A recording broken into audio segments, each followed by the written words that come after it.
राज्यातील प्रस्तावित पक्षांच्या विरोधामध्ये आता तिसरी आघाडी होण्याची शक्यता आहे आणि यासाठी शेतकरी नेते स्वतः रविकांत तुपकर हे प्रयत्न करताना या ठिकाणी दिसत आहेत। आपल्यासोबत स्वतः रविकांत तुपकर आहेत, आपण त्यांच्याशी बातचीत करणार आहोत। भाऊ, काय सांगाल, प्रस्तावित पक्षांच्या विरोधामध्ये तुम्ही तिसरी आघाडी या ठिकाणी चाचपणी सुरू आहे, उमेदवारांची चाचपणी सुरू आहे, का बरं तिसरी आघाडी करावी लागते? असं आहे की महाराष्ट्रातला शेतकरी, शेतमजूर, बाराबलुतेदार हा सगळ्याच राजकीय पक्षांकडून दुर्लक्षित आहे। निवडणुका या कधी जातीच्या मुद्द्यावर होतात, धर्माच्या मुद्द्यावर होतात, पक्षाच्या मुद्द्यावर होतात, पोटजातीच्या मुद्द्यावर होतात।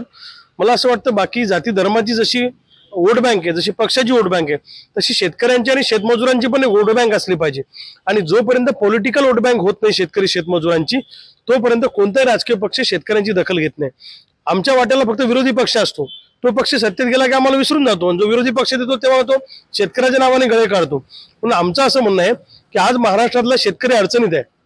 सोयाबीन उत्पादक, कांदा उत्पादक शेतकरी, कापूस उत्पादक, ऊस उत्पादक, दूध उत्पादक शेतकरी मरणाच्या दारात उभा असताना कोणताही राजकीय पक्ष किंवा सत्ताधारी विशेषतः याची दखल घ्यायला तयार नाही। म्हणून आमच्या डोक्यात असं आहे की शेतकरी शेतमजुरांची पॉलिटिकल वोट बँक उभी करावी आणि या सगळ्या प्रस्तावित पक्षांना एक नवा पर्याय महाराष्ट्रात द्यावा, अशा पद्धतीची एक चाचपणी आमची सुरू आहे। विविध शेतकरी संघटनांचे नेते, छोट्या छोट्या पॉकेटमध्ये काम करणारे अत्यंत तरुण तडफदार युवा नेते यांच्याशी माझं बोलणं सुरू आहे आणि लवकरच या संदर्भात पुण्यात आम्ही एक बैठक घेऊ आणि पुढची दिशा आम्ही ठरवणार आहे। उद्यापासून तुम्ही राज्यामध्ये दौरा करणार आहात अशी माहिती मिळते आणि कोणत्या पक्षांना तुम्ही सोबत घेणार आहात, कोणासोबत चर्चा झाली का तुमची या संदर्भात? नाही, अजून काही चर्चा झाली नाही। प्राथमिक अवस्थेमध्ये औपचारिक आमचं बोलणं सगळ्यांशी चाललेलं आहे आणि लोकांना पण, सगळ्या प्रस्तावित पक्षांना लोक कंटाळलेत, लोकांना एक नवा पर्याय पाहिजे। आणि म्हणजे हे ताटातलं वाटीचं आणि वाटीतलं ताटात निवडून दिलं की पळून जातात ना गुवाहाटीला। म्हणजे आज निवडून दिलं यांना की हे विकल्या जातात अनेक लोक, पण लोकांनी विश्वास ठेवायचा कुणावर? म्हणून एका चांगल्या पर्यायाच्या शोधामध्ये जनता आहे।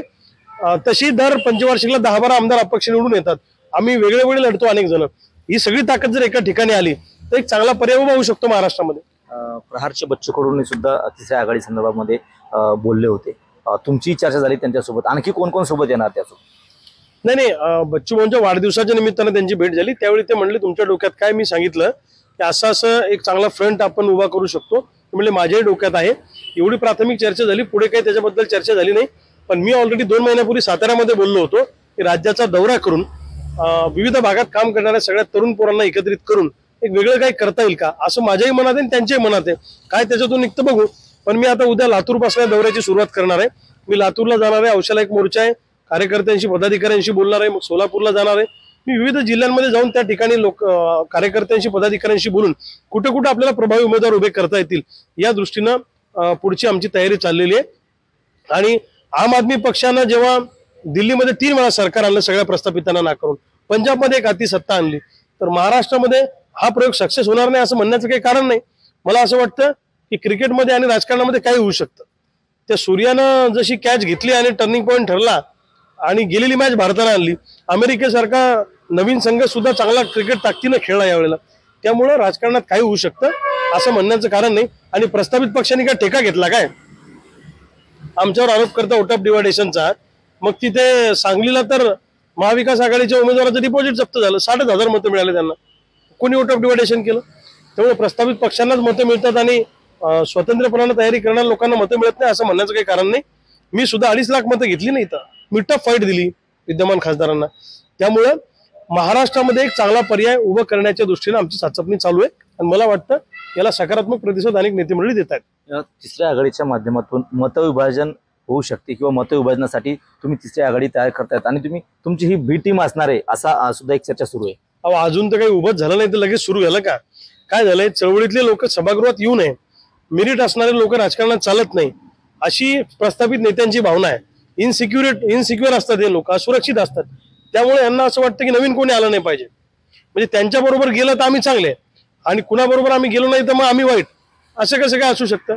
मी सांगितलं की सांगलीला फक्त शिवसेनेच्या उमेदवाराला 60,000 मतं पडले ना, अपक्ष उमेदवार तिथे निवडून आले। अनेक ठिकाणी प्रस्तावित राजकीय पक्षांपेक्षा सुद्धा स्वतंत्रपणाने लढणाऱ्या उमेदवारांना चांगली मतं मिळालेली आहेत। त्यामुळं हा आरोप म्हणजे हा अन्यायकारक आहे आणि असा आरोप करून नॅरेटिव्ह सेट करण्याचा प्रयत्न विरोधक करतात। वंचित सोबत काही चर्चा झाली की या संदर्भामध्ये काही नेत्यांसोबत? नाही, आदरणीय बाळासाहेबांशी अजून या संदर्भात कुठलीही चर्चा झालेली नाही। राज्यामध्ये जवळपास तुम्ही 288 ठिकाणी लढणार आहात तिसऱ्या आघाडीच्या माध्यमातून. कोण कोण सोबत असणार आहे? ते आम्ही कुठं सांगितलं 288 ठिकाणी लढणार आहे? 288 ठिकाणी लढायला तर कोणत्याच पक्षाला एवढे उमेदवार मिळत नाही, प्रस्थापित राष्ट्रीय पक्षांना सुद्धा. ज्या ज्या ठिकाणी ताकदवान उमेदवार मिळतील, ज्या ज्या ठिकाणी मेरिटवाले उमेदवार मिळतील, त्या त्या ठिकाणी आम्ही उमेदवार उभे करू. एक आपल्या जिल्ह्याचे जे खासदार आहेत आणि केंद्रीय राज्यमंत्री आहेत प्रतापराव जाधव यांनी तुमच्यावरती एक आरोप केला होता की तुम्ही सहानुभूती मिळून तुम्ही लोकसभा लढवली आणि 2.5 लाख मते मिळवली. हे बघा, मग सहानुभूती मिळून जर 2.5 लाख मतं मिळतात तर प्रतापरावांनी का नाही सहानुभूती मिळवली? प्रतापरावांनी इतके वर्ष कशी मतं मिळवली? काय झालं, प्रतापराव जाधवांना माझ्या नावाचा कावीळ झालेला आहे. मी दिसलो जसं ते संताजी धनाजी ते दिसले की मोगल हे करायचे, हादरायचे स्वप्नातही त्यांना, तसं प्रतापराव जाधवांना स्वप्नातही मी दिसतो की एका गरीब घरातला पोरगा यानं आपल्या नाकात दम आणला, आपल्याला गल्लीबोळात फिरायला लावलं, शेकडो कोटी रुपये आपल्याला खर्च करायला लागले. याच्यामुळे भ्रष्टाचाराने कमवलेला पैसा निवडणुकीत बाहेर काढावा लागला. आपल्या मुख्यमंत्री एकनाथ शिंदेना रविकांत तुपकरमुळे गल्लीबोळात फिरावं लागलं. त्यामुळे त्यांची जीवावरून आलेली आहे. त्यामुळे त्यांनी माझ्या अकोल्यात टीका केली, सिंदखेड राजात टीका केली, चिखलीच्या नागरी शेतकऱ्यात टीका केली. प्रतापराव जाधव आता केंद्रीय राज्यमंत्री झाले तरी सुद्धा ते माझ्यासारख्या फाटक्या कार्यकर्त्यावर टीका करायचं थांबत नाहीत. याचा अर्थ त्यांच्या पायाखालची वाळू अजूनही सरकलेली आहे. त्यांना वाटतं असंच जर यांनी विधानसभेत केलं तर पुन्हा आम्हाला गल्लीबोळात फिरायची वेळ येईल, म्हणून अशा पद्धतीचे खोटे नाटक आरोप ते करतात. त्यांच्याकडे आलेली प्रॉपर्टी ही त्यांनी तोड्यापाण्या केलेल्या आहेत, त्यांनी खंडण्या जमा केलेल्या आहेत, लोकांच्या शेत्या हडप केलेल्या आहेत, सरकारी भूखंड हडप केलेले आहेत, भ्रष्टाचाराच्या रूपानं समृद्धी महामार्गाचे ठेके घेतलेले आहेत, हजारो कोटी रुपये त्यांनी मिळवले आणि त्याच्यातनं ही इलेक्शन लढतात. एखाद्या आता धनशक्तीच्या जोरावर त्यांनी निवडणूक जिंकली, पैशाच्या जोरावर अनेक ठिकाणी त्यांचं ते कार्ड चाललं असेल, परंतु लाखाच्या लीडनं निवडून येणं प्रतापरावांना फक्त 29,000 निवडून यावं लागलं आणि भरभरून मतदान आम्हाला लोकांनी केलं. ते म्हणतात की हे मीडिया प्रॉडक्ट आहे. अरे माध्यम आम्हाला साथ देतात, तुम्हाला तर बाईट घ्यायला 4 वेळा बोलावं लागतं पत्रकारांना. लोकशाहीचा चौथा आधारस्तंभ हा सर्वसामान्य माणसाच्या पाठीशी उभा राहतो. त्यांनी मला मीडिया प्रॉडक्ट म्हणून मीडियावर सुद्धा प्रश्नचिन्ह उपस्थित केलेले माध्यमांवर. मग तुम्हाला काय मीडिया लागतो प्रत्येक ठिकाणी? तुम्ही कसे प्रेस नोट काढता, तुम्ही कसे बाईट देता, तुम्ही कशा मुलाखती देता, तुम्ही कसे आरोप करताना तुम्हाला मीडिया लागतो? तुम्हाला मीडिया पाहिजे आणि आम्हाला मीडिया पाहिजे नाही का? मग 2.5 लाख मतं का मला अमेरिकेतनं आली का? 22 वर्ष आम्ही घरादारावर तुळशीपत्र ठेवून काम करतोय, लोकांसाठी काम करतोय. लोकांना आंदोलनाच्या माध्यमातून अनेक वेळा आम्ही लाभ मिळवून दिलेला आहे. लोकांचे प्रश्न मांडण्याचं काम आम्ही करतो. त्यामुळे जनता आमच्या सोबत आहे.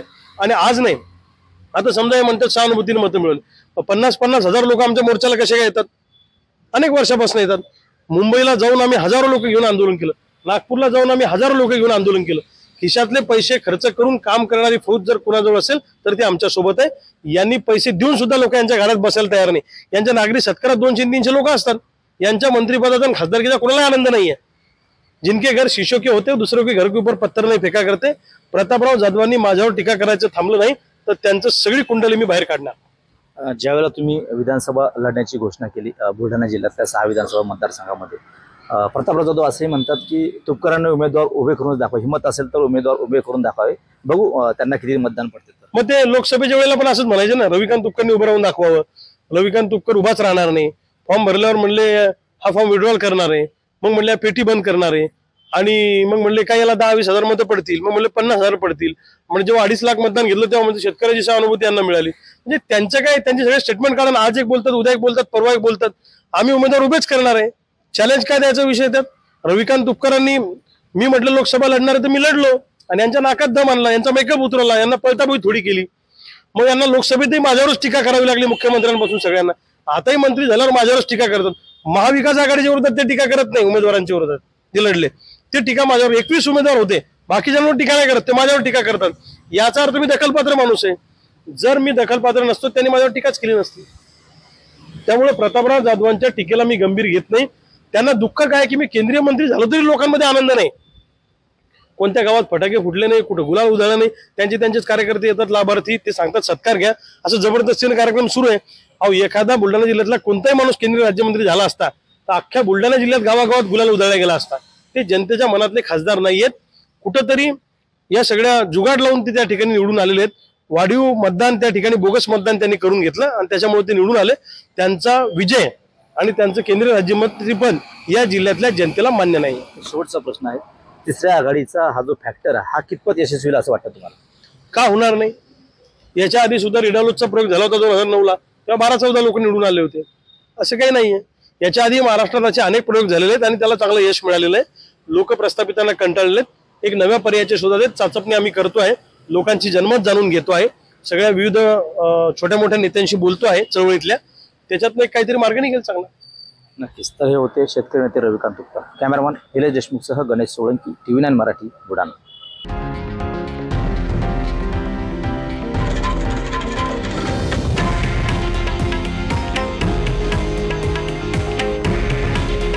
हे आहे देशातील नंबर 1 न्यूज नेटवर्क आणि आपण पाहत आहात TV9 मराठी.